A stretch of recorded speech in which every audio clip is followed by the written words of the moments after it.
Today, we're talking about President Biden dropping out from the race and endorsing Vice President Harris. A bad software update that caused tech outages around the world. Israelis' retaliation after a deadly drone strike. And other top news for Monday, July 22nd. Stay informed while remaining focused on Christ with the pour over today. Here's the quote of the day. The Christian does not think God will love us because we are good, but that God will make us good because he loves us. C.S. Lewis. Let's get started with some espresso shots.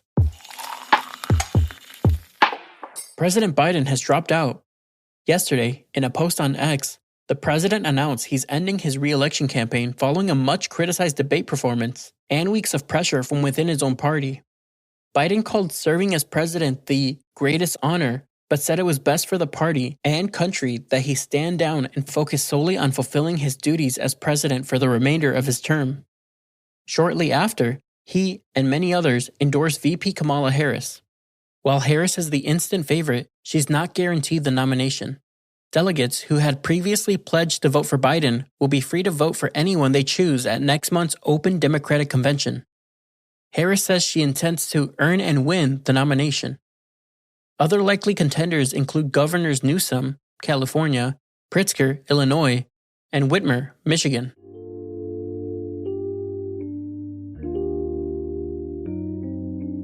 Our goal is to keep the big things big and the small things small.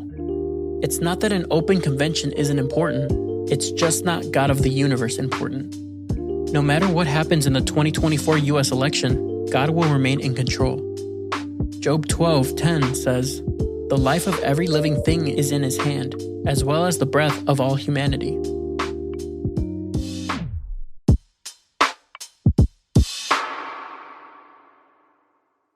As it turns out, the world is one bad software update away from chaos. Friday morning, US cybersecurity firm CrowdStrike initiated a faulty update that crashed Microsoft Windows, triggering the infamous blue screen of death for millions around the world. Broadcasters were forced off air, customers lost access to healthcare, banks went offline, and government offices were locked out of systems. It seems airlines were hit hardest. Over 2,000 flights were canceled. 30,000 were delayed, and air freight could take weeks to recover. CrowdStrike's CEO confirmed the outage was caused by an internal error and not a cyber attack, but many analysts are questioning whether cybersecurity is an overly concentrated industry. By Friday evening, most things were back up, except CrowdStrike's stock price, which remained down 11%.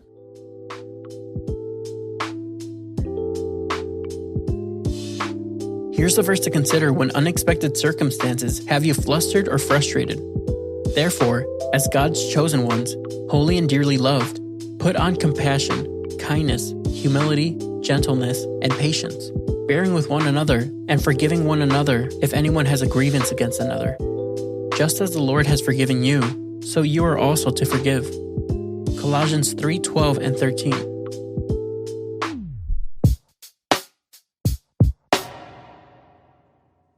Israel is fighting a multi-front war. On Friday, a drone launched by Houthi rebels struck Tel Aviv, a large city in northern Israel that's been mostly undisturbed throughout the war, killing one civilian. In response, Israel carried out a retaliatory airstrike on a key port in Yemen, hoping to disrupt the flow of weapons to the Houthis. Farther north on Saturday, Israel reported that around 45 Hezbollah projectiles targeted an Israeli village but caused no injuries. Lebanon's Hezbollah said the rockets were in retaliation for an Israeli drone strike that wounded children. Before the weekend strikes, the UN's top court said Israel's occupation of the West Bank and East Jerusalem violates international law, calling on settlers to evacuate from the territories Israel confiscated in the 1967 war. Israel's foreign minister called the non-binding decision fundamentally warped, one-sided, and wrong.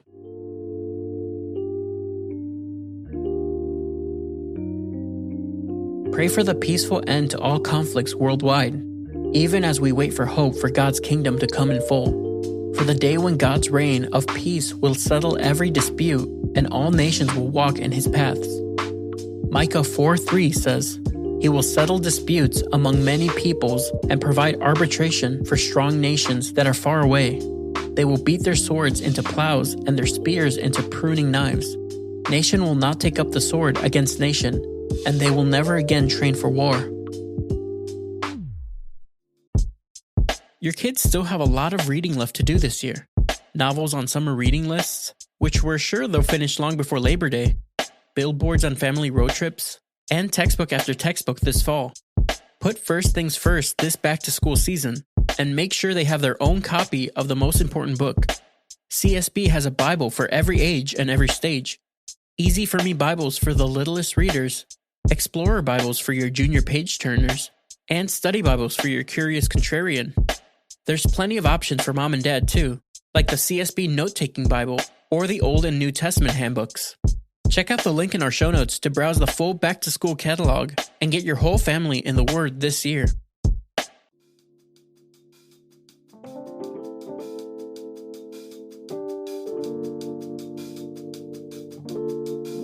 In other brews, here's a wraparound of updates. Russia sentenced Wall Street Journal reporter Evan Gershkovich to 16 years in prison on Friday.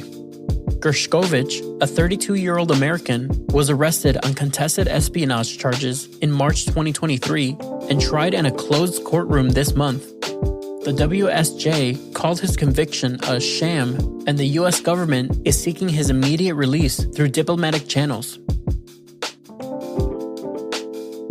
Are we sending the right squad to Paris? The WNBA All-Star team, including Olympic snubs like Caitlin Clark and Angel Reese, beat the U.S. Women's Olympic team 117-109 on Saturday. Arike Ogunbowale, the game's MVP, scored a record 34 points. The men's Olympic team narrowly avoided losing their own tune-up game Saturday, defeating South Sudan 101-100. The Secret Service is backtracking. Saturday, the agency admitted to turning down requests from former President Trump's detail for additional event security over the last few years, something they previously denied. The law enforcement agency said it relied on state or local partners when resources were not provided. Congress will look for answers during Secret Service Director Cheadle's hearing today. Former President Trump is back to rallying.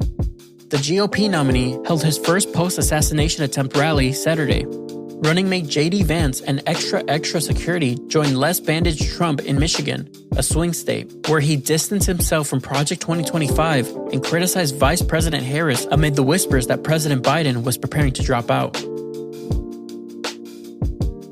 Think twice before packing that sandwich. A listeria outbreak linked to deli meat is spreading across the country. The bacteria is blamed for 2 deaths. One in Illinois, one in New Jersey, and 28 hospitalizations across 12 states. The CDC hasn't issued a recall, but advises pregnant, elderly, or immunocompromised people to avoid eating meats sliced at deli counters. And that's all we have for today. Thanks so much for listening. If you're listening on the Apple Podcast app, give us a 5-star rating and drop a review. If you're listening on Spotify, give us a follow and hit the notification bell to never miss a new episode. We appreciate your support and we hope you have a great day. We'll see you on Wednesday.